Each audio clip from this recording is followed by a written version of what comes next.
Assalamualaikum warahmatullahi wabarakatuh. Pada kesempatan kali ini saya Fabian Putra Kurnia akan menjelaskan sedikit tentang fiber optik. Pertama-tama bisa kita lihat pada gambar berikut. Apa itu fiber optik?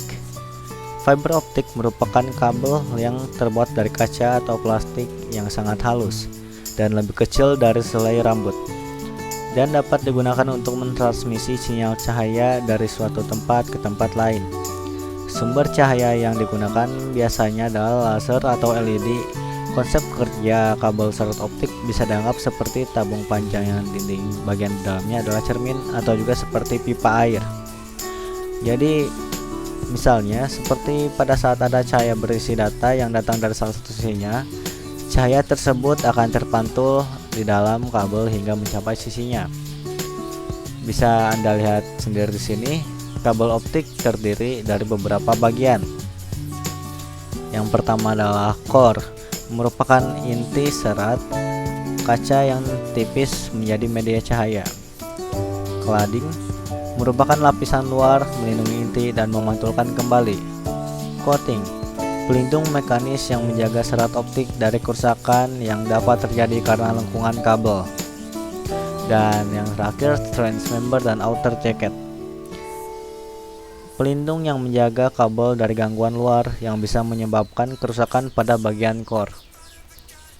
Kabel optik juga terdiri dari beberapa jenis, yaitu single mode dan multi mode.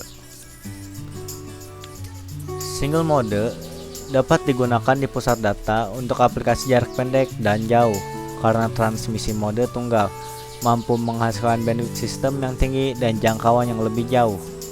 Kemudian ada multi mode, jenis serat optik yang digunakan untuk komunikasi jarak pendek seperti dalam gedung atau di kampus ataupun di sekolah menengah lainnya.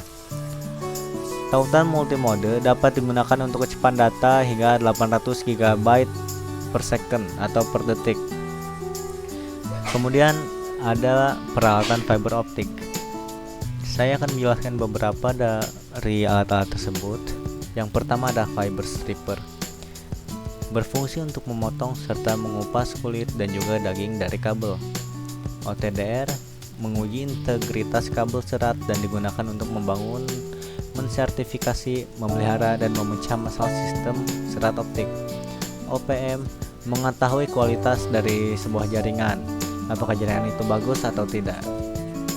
Cleaver memiliki fungsi untuk memotong core, di mana ketika ditemukan pada kulit kabel optik yang sudah Anda kupas, untuk memotongnya maka Anda perlu menggunakan cleaver ini. Dengan begitu, pada bagian serat kacanya bisa terpotong dengan rapi. Untuk cleaver ini agak mahal, harganya bisa mencapai 30 juta lebih. Kemudian material bahan atau bahan untuk konfigurasi fiber optik. Yang pertama ada ONT atau Optical Network Terminal, menerima trafik dalam format optik dan mengkonversinya menjadi bentuk yang diinginkan seperti voice, data, dan video. OLT, perangkat yang berfungsi sebagai titik akhir endpoint dari layanan jaringan optik pasif. ODP, berfungsi sebagai titik distribusi kabel menjadi beberapa saluran kabel drop.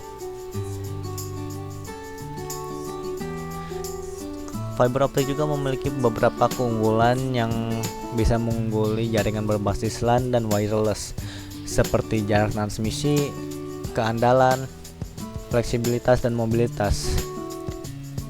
Tapi selain itu, fiber optik juga memiliki kekurangan, di mana beberapa faktor dapat membatasi efektivitas kabel FO.